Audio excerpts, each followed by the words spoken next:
Good afternoon. In the very political week that's in it, nobody in the room needs reminding how generational Ireland is, the great, huge difference between generations, which may be unmatched in other countries. It's great to see people of the previous generation here, so many of you who worked very, very hard with very little to ensure the choices that my generation and Marie's generation got. And we grew up close together on either side of the sacred hill that dominates the landscape here, Lyons Hill. And the 1970s was a good time to be young. It was a time of choice, and to illustrate how much choice there was, Marie's Leaving Cert results arrived back with a failure in maths.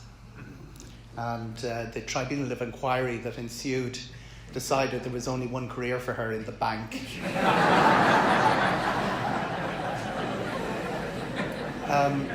We laughed so much at that story, but the really sad thing is that while we were laughing at this in 2008, we realised we didn't know that the people who were in charge of the bank were as bad at the sums as she was. And that sums up Marie. It was laughter. It was laughter over copious amounts of cups of coffee in the O'Neill kitchen and the Madhaven kitchen and in various other places.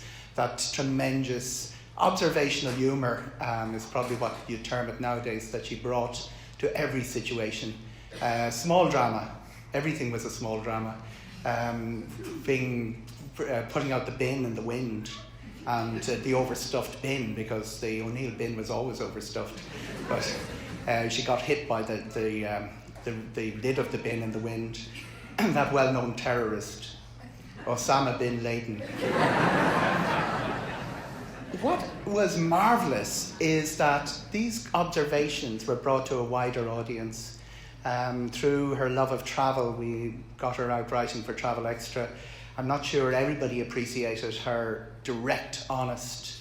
The people who organised the amazing cruise that she was on read in Travel Extra that the entertainment consisted of a Mexican harpist in a massive sombrero murdering Blue Moon. And there also was an adventure. Those dramas I'm talking about seemed to follow her, because on one of the cruises she ended up with norovirus. Not coronavirus, but norovirus, which meant that the ship that she was on was barred from all the ports it was supposed to call. And when they eventually did land, there was a big sign, so no cruise ship passengers outside every coffee shop. There was another trip to Slovakia where John Coughlin, the great Sunday Tribune travel writer, crashed into her and broke his glasses and several of his teeth. So everywhere Marie went, there was this sense of things followed her, things happened to her. And when she wrote for the Evening Herald, those dramas that we talked about were unveiled to a larger audience. And this was exciting because this was Celtic Tiger time.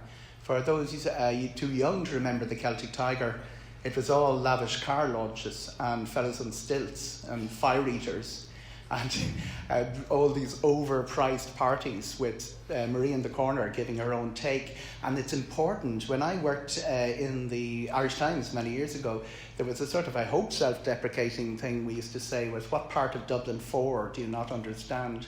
With Marie and the Evening Herald, it was, what part of Dublin 24 do you not understand? And the Evening Herald, when evening was still a preposition, to explain the wholesale, the marketing strategy was to put Fat Freddy on the front page every day, and any day you didn't have a story about Fat Freddy, to put Miriam O'Callaghan on the front page.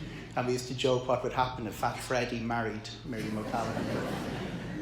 Marie's great observation, and luckily David never read the columns because he featured prominently in many of them. It was wonderful observational comedy at its best. And another important part of Marie's life, the drama that followed her, she wrote a tremendous novel.